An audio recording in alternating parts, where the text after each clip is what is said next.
ನಿಮಗೆ ಮಶ್ರೂಮ್ ಇಷ್ಟ ಅಂತ ಹೇಳಿದ್ರೆ ಈ ಮಶ್ರೂಮ್ ರೆಸಿಪಿನ ಖಂಡಿತವಾಗ್ಲೂ ಒಂದ್ಸಲ ಟ್ರೈ ಮಾಡಿ ನೋಡಿ. ಯಾಕಂತ ಹೇಳಿದ್ರೆ ಇದು ತುಂಬ ಟೇಸ್ಟಿಯಾಗಿ ಆಗುತ್ತೆ. ಚಪಾತಿ ಇರ್ಬೋದು, ರೈಸ್ ಇರ್ಬೋದು, ಎಲ್ಲದಕ್ಕೂ ಇದು ತುಂಬ ಟೇಸ್ಟಿಯಾಗಿರುತ್ತೆ. ಹಾಗೆ ಇದು ಹೆಲ್ದಿ ಕೂಡ, ಯಾಕಂದರೆ ಪಾಲಕ್ನ ಯೂಸ್ ಮಾಡ್ತಾ ಇದ್ದೀವಿ.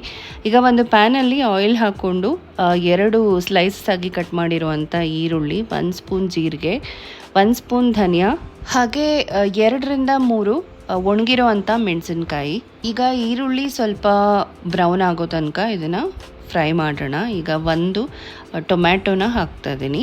ಹಾಗೆ ಶುಂಠಿ ಬೆಳ್ಳುಳ್ಳಿ 1 ಇಂಚಷ್ಟು ಶುಂಠಿ, ಹಾಗೆ 7ರಿಂದ 8 ಬೆಳ್ಳುಳ್ಳಿ ಎಸಳುಗಳು, 1 ಬೌಲಷ್ಟು ಫ್ರೆಶ್ ಆಗಿರೋ ಅಂಥ ಪಾಲಕನ್ನು ಹಾಕ್ಕೊಳ್ಳೋಣ. ಈಗ ಪಾಲಕನ್ನು ಕೂಡ ಸ್ವಲ್ಪ ಸಾಫ್ಟ್ ಆಗೋ ತನಕ ಕುಕ್ ಮಾಡಿಕೊಂಡು ಈಗ ಕೊತ್ತಂಬರಿ ಸೊಪ್ಪನ್ನು ಹಾಕ್ತಾ ಇದ್ದೀನಿ. ಹಾಗೆ 2 ಗ್ರೀನ್ ಚಿಲ್ಲಿ ಹಾಗೆಯೇ ಕಟ್ ಮಾಡ್ದಿರ ಹಾಗೆಯೇ ಹಾಕ್ತಾ ಇದ್ದೀನಿ.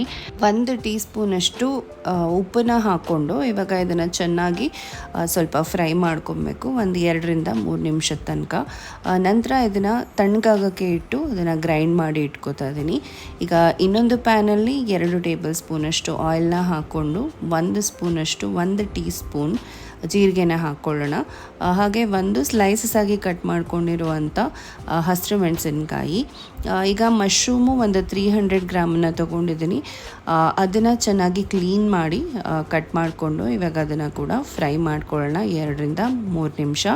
ಈಗ 1 ಸ್ಪೂನಷ್ಟು ಕಾಶ್ಮೀರಿ ಚಿಲ್ಲಿ ಪೌಡರು, 1/4 ಸ್ಪೂನಷ್ಟು ಟರ್ಮರಿಕ್ ಪೌಡರ್ ಹಾಕ್ಕೊಂಡು ಇವಾಗ ಮಸಾಲೆ ಎಲ್ಲ ಸ್ವಲ್ಪ ಮಿಕ್ಸ್ ಮಾಡ್ಕೊಂಡಾದಮೇಲೆ 2 ಕ್ಯೂಬಷ್ಟು ಬೆಣ್ಣೆನ ಹಾಕ್ಕೊಳ್ಳೋಣ, ಬಟರನ್ನು ಹಾಕ್ಕೊಂಡ್ರೆ ಸ್ವಲ್ಪ ಟೇಸ್ಟ್ ಚೆನ್ನಾಗಾಗುತ್ತೆ. ಹಾಗೆ ಇವಾಗ ಗ್ರೈಂಡ್ ಮಾಡ್ಕೊಂಡಿರುವಂಥ ಪೇಸ್ಟು ನೀವು ನೋಡ್ತಾ ಇರ್ಬೋದು ಎಷ್ಟು ಗ್ರೀನ್ ಪೇಸ್ಟ್ ಆಗಿದೆ, ತುಂಬ ಚೆನ್ನಾಗಿದೆ. ನಂತರ ರುಚಿಗೆ ತಕ್ಕಷ್ಟು ಉಪ್ಪು, ಆಲ್ರೆಡಿ ನಾನು ಗ್ರೈಂಡ್ ಮಾಡ್ಕೊಳ್ಳೋಕ್ಕೆ ಸ್ವಲ್ಪ ಉಪ್ಪನ್ನ ಹಾಕ್ಕೊಂಡಿದ್ದೆ, ಸೊ ನೋಡ್ಕೊಂಡು ಹಾಕ್ಕೋಬೇಕು ಎಷ್ಟು ಬೇಕಾಗುತ್ತೆ.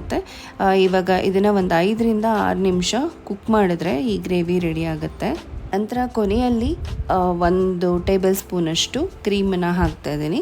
ಈಗ ಇದನ್ನು ಮಿಕ್ಸ್ ಮಾಡಿ 1ರಿಂದ 2 ನಿಮಿಷ ಇದನ್ನು ಕುಕ್ ಮಾಡಿದ್ರೆ ಈ ಗ್ರೇವಿ ರೆಡಿ ಆಗುತ್ತೆ. ತುಂಬಾ ಟೇಸ್ಟಿಯಾಗುತ್ತೆ. ಹಾಗೆ ನಾವು ಮಕ್ಕಳಿಗೆ ಸೊಪ್ಪನ್ನು ತಿನ್ನಿಸ್ಬೇಕು ಅಂತ ಹೇಳಿದ್ರೆ ಅವರು ಹಾಗೆ ತಿನ್ನೋದಿಲ್ಲ. ಸೊ ಈ ಥರ ಗ್ರೇವಿಗಳಲ್ಲಿ ಮಿಕ್ಸ್ ಮಾಡಿ ಕೊಟ್ಟರೆ ಖಂಡಿತವಾಗ್ಲೂ ತಿಂತಾರೆ. ಹಾಗೆ ಅವ್ರಿಗೆ ರುಚಿಯಾಗಿ ಕೂಡ ಇರುತ್ತೆ. ಹಾಗೆ ಈ ಗ್ರೇವಿನ ನಾವು ಚಪಾತಿಗೂ ತಿನ್ಬಹುದು, ಹಾಗೆ ರೈಸ್ಗೆ ಕೂಡ ಕಲಿಸ್ಕೊಂಡು ತಿನ್ಬೋದು.